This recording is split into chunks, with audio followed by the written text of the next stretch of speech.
Alam ho ninyo kapag Miyerkules ay talagang feel natin ang pagiging Marian devotee. No? Dahil kapag Miyerkules, talagang sunod-sunod ang panalangin sa ating mahal na ina. No? Nagsimula tayo ng Santo Rosario ng alas 5, pagkatapos noon direkta na ng nobinaryo sa ina ng laging saklolo. At ang ating Angelus ay napaaga. No? Napaaga yung apang pagdarasal ng Angelus. Akala ko'y namali ako ng relos. Talagang tinuhog na natin ng dasal sa ating mahal na ina. No? Ang Angelus ay dapat ay bago magmisa. No? Ilang minuto bago magmisa bilang panimula ng ating pagdiriwang.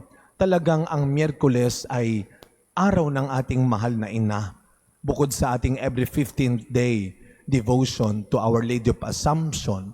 At pag sinabing mahal na ina, isa ang natatanging niyang titulo na sana ay makamtan din natin na how we pray tayo rin.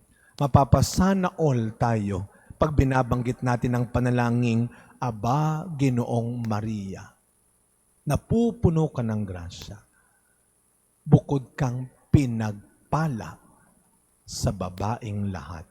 Alam nyo, hindi lang naman siya sa babaeng lahat pinagpala, as in sa lahat ng taong nilalang. Siya ang tunay na pinagpala. At sabi natin, nung kanyang kaarawan, ang buhay ni Maria ay nagkaroon ng dangal at karangalan dahil sa kanyang katapatan sa pagsunod at paglilingkod sa Panginoon. Doon sinusukat ng Diyos ang pagiging mapalad or blessed ng isang tao.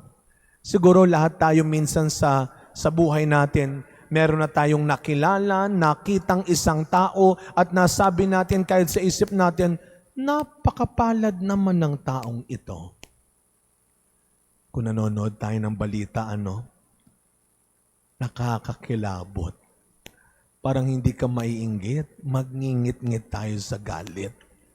Maiinggit ka ba sa ganoon? Sasabihin mo bang sila'y pinagpala at tayo ang kawawa? Of course not. In the eyes of God.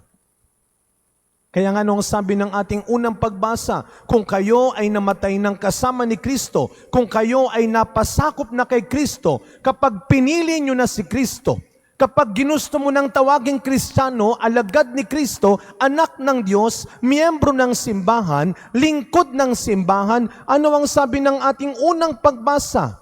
Kaya ang pagsumikatan ninyo ay ang mga bagay na nasa langit. Yun ang tunay na pinagpala. Ang isang taong natuto ng mas mahalaga pala ay ang buhay na walang hanggan kaysa ang buhay na puno ng kayamanan. Na ang mas mahalaga pala ay ang kaligtasan kaysa ang kasikatan at kapangyarihan. Yun ang tunay na pinagpala. Pero kapag tayo po ay nilalamon pa rin, ay alipin pa rin ng mga bagay sa mundong ito, isa lang ang tawag sa atin, kawawa. Kawawa tayo. Balikan natin ang sikat na kwento ng mayaman at ni Lazaro. Pareho naman silang nabuhay sa mundo Magkaiba nga lang ang naging kwento ng buhay nila sa mundo. Yung isa ay nagpapakasasa sa kayamanan, umaapaw-apaw na literal. Ang kanyang kinakain, gahaman. Kaya ano ang ginagawa lang ni Lazaro? Hinihintay lang yung mahuhulog. Pareho silang nabuhay. Ito ang katotohanan sa buhay. Yung ebanghelyo natin ngayon, true enough. There are those who are called blessed and there are those who are called kawawa. Totoo yan. Huwag na tayong magplastikan. May mayaman, may mahirap. May malakas, may mahina. May ordinaryo, may extraordinary. Yan ang katotohanan ng buhay. Pero lahat tayo binigyan ng pagkakataong mabuhay at lahat tayo isang araw, mayaman, mahirap, malakas, mahina, may impluwensya, ordinaryo, pare-pareho lang tayong mamamatay. Doon ngayon tayo magkakasukatan kung sino ang pinagpala at kung sino ang kawawa. Hindi sa hukuman ng mundong ito. Hindi sa mapanu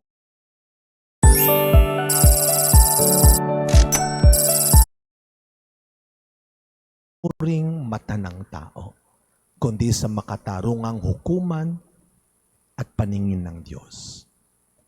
Kaya nga, katulad ni Maria, sa tulong ni Maria, lagi nating ipagdadasal na sana tawagin din tayong pinagpala. Hindi dahil sa meron na rin tayo ang meron ng iba. Hindi dahil sa katulad na rin natin ng iba. Hindi dahil sa nalamangan, nalampasan na rin natin, nahigitan na rin natin ng iba. Nawa bilang mga tunay na Kristiyano, katulad ni Maria, isang araw, tawagin tayong pinagpala, hindi man sa mundo, hindi man ng tao, kundi ni Kristong pinili at sinusundan natin. Sa misang ito, gabayan nawa tayo ng ating mahal na ina, hindi lang tuwing Miyerkules, kundi sa bawat araw ng linggo, ng buwan, ng taon, ng buhay natin. Mariyang pinagpala, gabayan, tulungan mo kaming maging pinagpala. Amen.